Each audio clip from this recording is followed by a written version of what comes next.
स्वागत है आप सभी का राजीव मैथ्स मंत्रा के YouTube चैनल में। आज के क्लास में हम लोग द्विघात समीकरण के विवेचक क्या होता है और विवेचक कैसे निकालते हैं एंड मूलों की प्रकृति है ना, इसके बारे में विशेष तौर पे पढ़ने वाले हैं, जो कि आपके बोर्ड एग्जाम के लिए हमेशा से इम्पोर्टेंट है और रहेगा। और यहाँ से क्वेश्चन आपके बोर्ड एग्जाम में 2 नंबर पक्के है कि मिल जाएंगे आपको।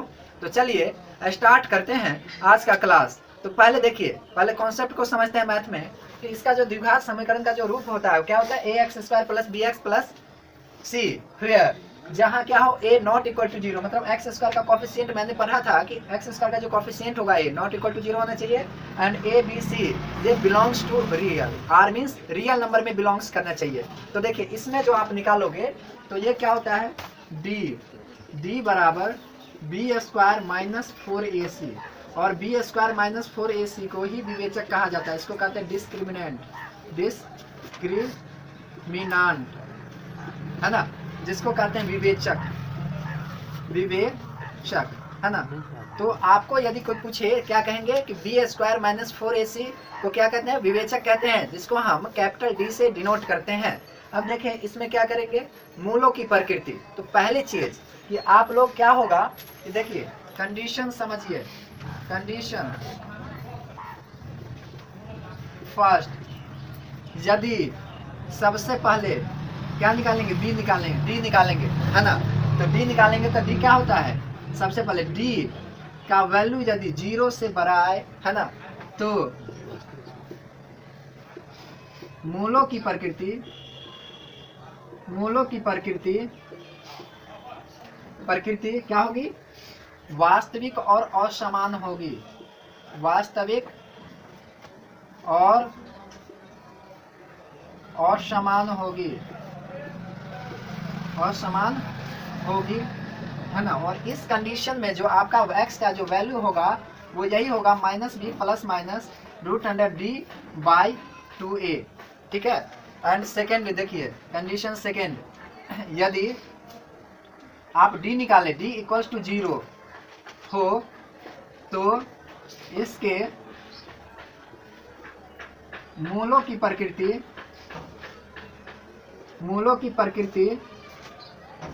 क्या होगी, वास्तविक होगी, वास्तविक और समान होगी। क्या होगी, वास्तविक और समान होगी। तो याद रखिएगा कि जब हम d निकालेंगे उसका वैल्यू यदि 0 आता है तो उसकी जो प्रकृति होगी वास्तविक और समान होगी। इस कंडीशन में जो आपका जो x का वैल्यू आएगा, तो x का वैल्यू इस कंडीशन में मैं यहाँ लिख देता हूँ। तो x बराबर आएगा आपका -b/2a एंड -b/2a है ना। तो ये होगा आंसर। दोस्तों मैंने पढ़ा कि कोई भी चीज द्विघात समीकरण का, दोस्तों मैंने जाना कि जब d का वैल्यू 0 से ग्रेटर रहेगा तो इसके मूलों की प्रकृति क्या होगी, वास्तविक और समान होगी।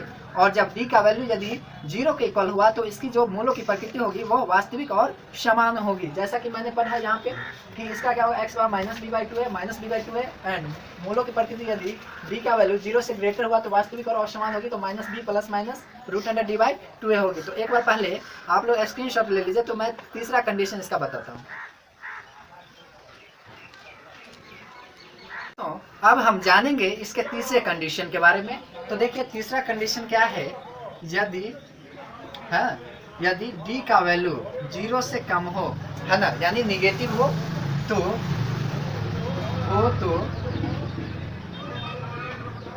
इसके मूलों की प्रकृति कोई भी वास्तविक मान, क्या चीज, कोई भी वास्तविक मान नहीं होगा। तो अभी अब इसका क्या पर है कि इसका जब d का वैल्यू, यदि विवेचक निकाले, d निकाले, डिस्क्रिमिनेंट निकाले, यदि वो निगेटिव आ गया, 0 से कम मतलब क्या, निगेटिव, तो उसका क्या होगा, कोई भी रियल सॉल्यूशन नहीं होगा, रियल वैल्यू नहीं देगा वो है ना, वो इमेजिनरी सॉल्यूशन में चला जाएगा। उसका रूट जो है ना इमेजिनरी नंबर में होगा। तो देखिए अब इसको हम पहले एक टेबल के बारे में डिस्कस कर लेते हैं। जितना 3 चीज़ पढ़े उसको टेबल बना देते हैं। तो देखिए क्या पढ़े थे, देखिए यहाँ पे है ना, पहला में देख लीजिए, पहला कंडीशन में ये कंडीशन हुआ, इसमें मूलों की प्रकृति क्या देंगे, मूलों की प्रकृति, ठीक है। अब देखिए इसमें है ना, इसमें देख लीजिए आप लोग, एक टेबल बना दिया, इसमें देखिए क्या है कि यहाँ पे यदि डी का वैल्यू 0 से बड़ा हो तो क्या लिखेंगे, मूलों की प्रकृति वास्तविक और असमान, ठीक है। इसमें यदि डी का वैल्यू 0 के बराबर हो तो क्या लिखेंगे, वास्तविक और समान, है ना। और तीसरा, यदि डी का वैल्यू लेसर देन 0 तो क्या होगा, कोई वास्तविक मान नहीं, कोई वास्तविक मान नहीं होगा, ठीक है। तो यहाँ तक आ गया। तो इसमें देखिए, इसमें जो आप निकालोगे तो इसका सॉल्यूशन क्या होगा, x बराबर minus B plus minus root under D by 2a, और इसमें क्या होगा आपका x बराबर minus B by 2a minus B by 2a। तो अभी मैं इसका बड़ा no real solution, no any real solution, तो इसका क्या होगा, इमेजनरी सॉल्यूशन में पढ़ेंगे, कॉम्प्लेक्स नंबर में पढ़ेंगे जब 12th में 11th में जाएंगे। तो चलिए पहले आप इसका स्क्रीनशॉट ले लीजिए, अब हम इस पे कुछ क्वेश्चंस को करेंगे।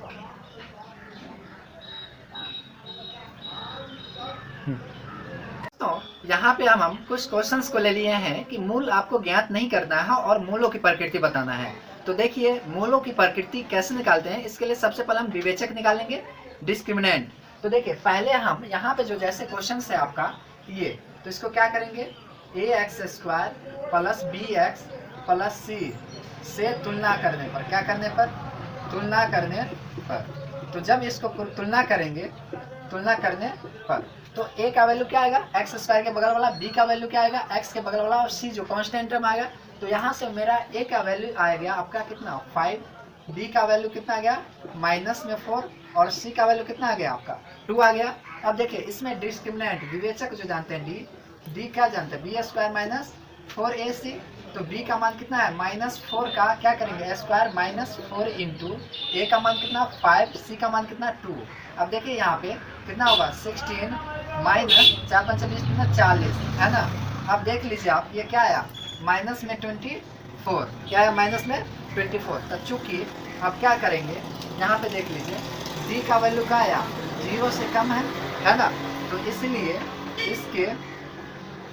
इसके मूलों की प्रकृति, मूलों की प्रकृति कोई भी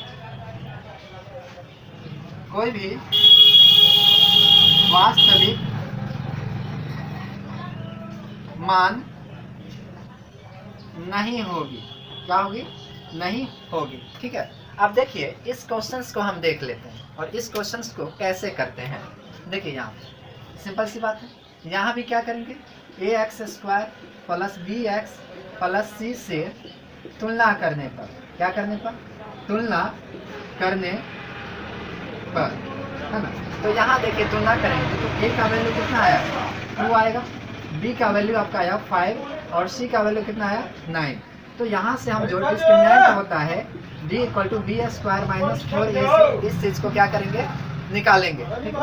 तो यहाँ पे देखिए,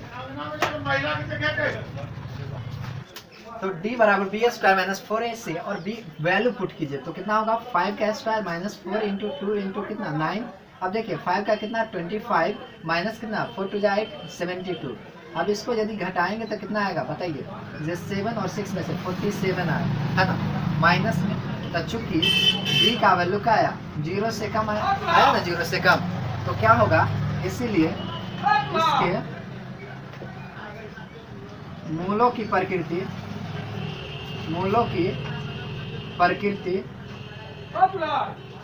कोई भी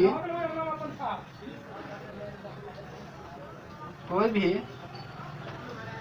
वास्तविक मान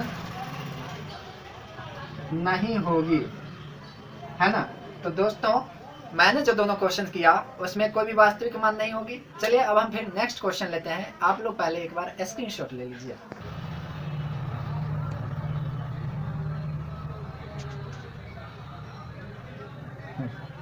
तो यहाँ पे हम नेक्स्ट क्वेश्चंस को ले लिए हैं और देखिए कैसे इस क्वेश्चंस को हम मूलों की प्रकृति के बारे में जानते हैं। देखिए सबसे पहले यहाँ से आप तुलना करोगे तो a का वैल्यू कितना आएगा √2, b का वैल्यू कितना आएगा -1 और c का वैल्यू कितना आएगा -√2, है ना। अब देखिए d निकालेंगे तो d निकालना आप सीख गए हैं, b² - 4ac, तो क्या होगा -1 का होल स्क्वायर -4 √2 इंटू -√2, है ना। अब देखिए यहाँ पे ये कितना होगा 1 और ये क्या माइनस माइनस प्लस, तो 4 × 8 हो जाएगा, तो कितना होगा 9, है ना। अब देखिए यहाँ पे चूंकि d का वैल्यू क्या है 9 0 से बड़ा है ना, तो जब इसीलिए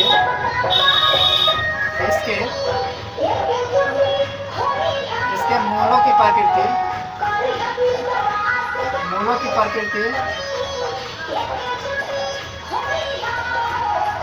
वास्तविक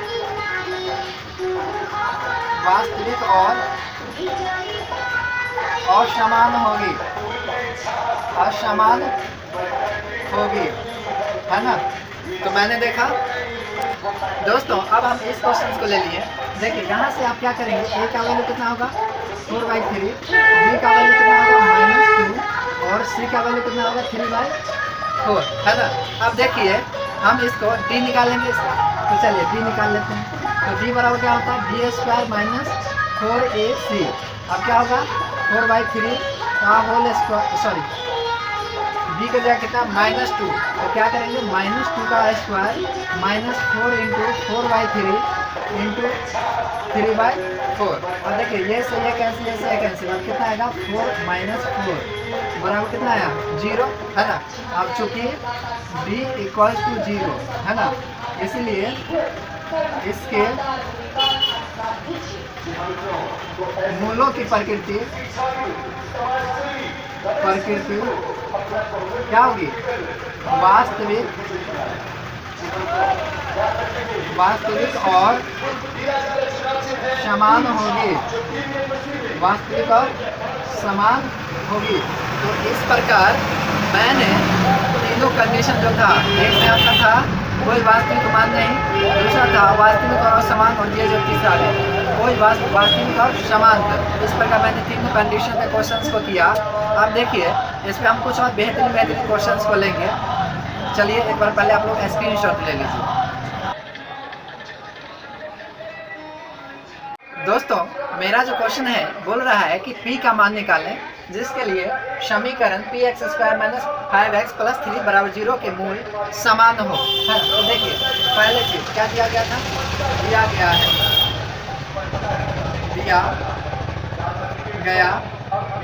है कि क्या दिया गया px² - 5x + 3 बराबर कितना है 0 है। तो यहाँ से a का वैल्यू कितना होगा, b का वैल्यू कितना है -5 और c का वैल्यू कितना होगा 3 होगा। अब देखिए चूंकि मूल समान है, क्या है, चूंकि मूल समान है ना, इसलिए क्या जानते हैं, मूल जब समान होता है तो d का वैल्यू क्या जानते हैं 0 के बराबर होता है, और d का वैल्यू क्या होता है b² - 4ac बराबर 0, है ना। अब यहाँ पे वैल्यू पुट कर दीजिए तो क्या होगा -5 का स्क्वायर -4 × p × 3 बराबर कितना 0, तो क्या होगा यहाँ पे, यहाँ ध्यान दीजिए, है ना, कि -5 का कितना 25 माइनस कितना 12p बराबर कितना 0, है ना। अब इधर -12p है तो इधर रहने दीजिए -12p, जो उधर जाएगा तो माइनस में कितना 25, अब माइनस माइनस कैंसिल, तो p का मान वैल्यू कितना है 25/12, और ये क्या हुआ आपका आंसर हुआ, ठीक है। तो दोस्तों पहले आप लोग एक बार स्क्रीनशॉट ले लीजिए, फिर हम नेक्स्ट क्वेश्चंस को लेते हैं।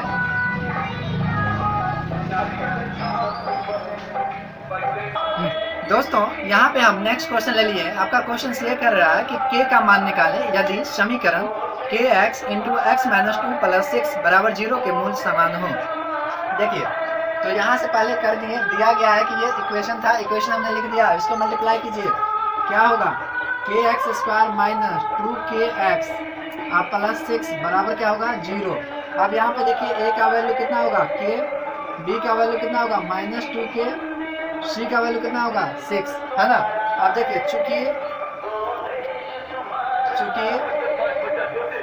मूल समान है, मूल समान है ना, तो इसलिए क्या जानते हैं d का वैल्यू क्या होगा 0 के बराबर, और d क्या होता है b स्क्वायर माइनस 4ac बराबर 0, है ना। अब देखिए वैल्यू पुट कीजिए तो क्या होगा माइनस 2k का square minus 4 into k into 6 बराबर कितना 0। अब देखिए क्रॉस मल्टीप्लाई इसको कीजिए तो कितना होगा 4k स्क्वायर माइनस 24k बराबर कितना 0।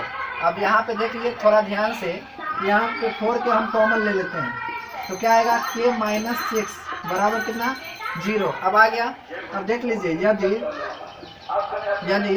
4k बराबर 0 तो k का वैल्यू क्या होगा 0, है ना, और ये क्या होगा अमान्य हो जाएगा। कैसे होगा अमान्य, देखिए यहाँ पे k का वैल्यू यदि 0 रखते हैं, है ना, तो क्या करेगा ये द्विघात समीकरण तो नहीं होगा, इसलिए k का वैल्यू क्या होगा अमान्य होगा 0, है ना। और यदि है ना k माइनस 6 बराबर 0 तो k का वैल्यू कितना होगा आपका 6, और ये क्या होगा आंसर। ठीक है, तो दोस्तों पहले आप लोग एक बार स्क्रीनशॉट ले लीजिए, ठीक है, फिर मैं नेक्स्ट क्वेश्चन से लेता हूँ। दोस्तों यहाँ पे हम नेक्स्ट क्वेश्चन ले लिए हैं, इसमें क्या बोल रहा है कि k का मान निकालें यदि समीकरण 2x square plus kx plus 3k बराबर 0 के मूल समान हो। तो देखिए कैसे करते हैं इस क्वेश्चन को। तो यहाँ से क्या करेंगे, सिंपल सी बात है कि a b c का मान तो जानते हैं, a का मान कितना होगा 2, b का वैल्यू कितना होगा k, और c का वैल्यू कितना होगा 3, है ना। तो हम क्या निकालेंगे d, तो d बराबर क्या होता है, चूंकि एक मिनट चलो हम क्या करेंगे, चूंकि मूल समान है, चूंकि मूल समान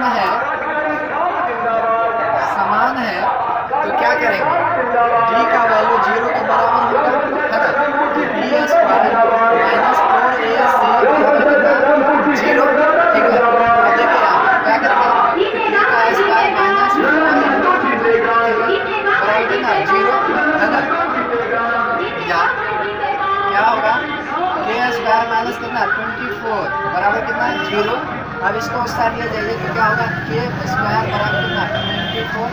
अब यहाँ पे आ जाइए क्या होगा या k स्क्वायर बराबर कितना 24। तो यहाँ से जो आप k का वैल्यू निकालोगे, तो यहाँ से k का वैल्यू निकालेंगे तो प्लस माइनस चला जाएगा कितना 24, और इसको और करेंगे तो क्या आएगा 2√6, है ना, प्लस माइनस k का वैल्यू 2√6, और यही क्या हुआ आपका आंसर हो गया। तो दोस्तों आशा करते हैं कि क्लास अच्छा लगा होगा, और यदि आप चैनल पे नए हैं तो प्लेलिस्ट बना हुआ है, आप चैनल पे जा कर के बारी बारी से द्विघात समीकरण का 1 बाय 1 वीडियो आप देखें और सीखें, ठीक है।